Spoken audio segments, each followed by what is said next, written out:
Deadpool and Wolverine is here, and this is going to be a non-spoiler review, so don't worry about any spoilers. So let's go. First of all, what we get from this movie is exactly what we expect from this movie, meaning first of all we get proper Deadpool package. That means it includes meta real life jokes, a lot of real life jokes, jokes at the expense of Fox, at the expense of Disney, you get it. Then all the fourth wall breaking jokes, yeah, you get that as well. What about cameos? Yeah, this movie is filled with cameos as expected, a lot of cameos. But here's this thing of the cameos. Now, whenever there is a cameo in any Marvel movie, if I say, now at that time of the cameo, if the audience doesn't know who that person is, it will actually fall flat. So therefore, generally what's done, the main character actually introduces the cameo character in a way which feels very lame at this point in time in this whole world. Like, it's just quite cliche and just lame. But here, Deadpool and Wolverine in this movie, it actually is being able done humorously, and that is because the fourth wall breaking ability of the character of Deadpool. Then this movie also gives an homage to the Fox movies, the X-Men movies, not just the X-Men movies, but also some other Fox movies as well. I mean, yeah, there are a few surprises here. Then what about the references? You bet you get a lot of references, and the references are not limited to the Marvel, the MCU movies, but of course you get a lot of references to some other Deadpool movies, the previous Deadpool 1 and Deadpool 2, and also the Logan movie, and you know, the entire X-Men movies and the entire MCU movies. All of the main references are taken and put into this movie, which is really makes you just smile every time you watch them. But if I talk about this movie as a movie itself, then this movie actually drives on three different things. Number one, it's humor. Of course the humor. As I said, I was smiling throughout the movie. My jaw was actually hurting after a point. But number two, action. This is proper R-rated, bloody, brutal action that you want to see between two characters who can't die. I mean, of course they can't die, so they can just stab each other, just suck the blood out of each other, and of course they do that, and it's a lot of fun. And this is the thing about the action pieces. Now, the director of this movie, Sean Levy, I was watching a lot of interviews of the whole cast of Deadpool, in fact. So Sean Levy said a very interesting thing. He said that when they were discussing about the action and that they wanted the action pieces to be very, very good, so they decided that whenever there's an action piece, they will try to make the next action piece better than the first action piece, better, unique, different, and boy, he did that. Every action set piece that you encounter in this movie really feels different from each other, and of course it's R-rated, so they can just do whatever they want to do with the blood. But what about the third thing that actually drives this movie, and that is just watching Hugh Jackman and Reynolds on screen. Their chemistry is very good.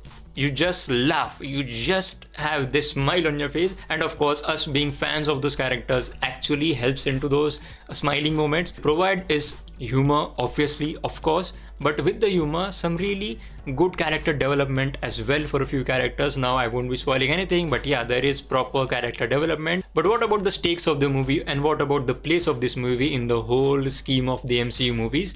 Now you can definitely say that this movie was designed in such a way that it uses the liberty that the multiverse stage that MCU is currently in. So that multiverse stage actually gives liberty to a character like Deadpool to actually come into here and just bring a few characters from the Fox universe, because we all know Fox is no more, Disney is Fox now, and Fox is no more. So there are this huge reservoir of characters. Some are very fan favorite.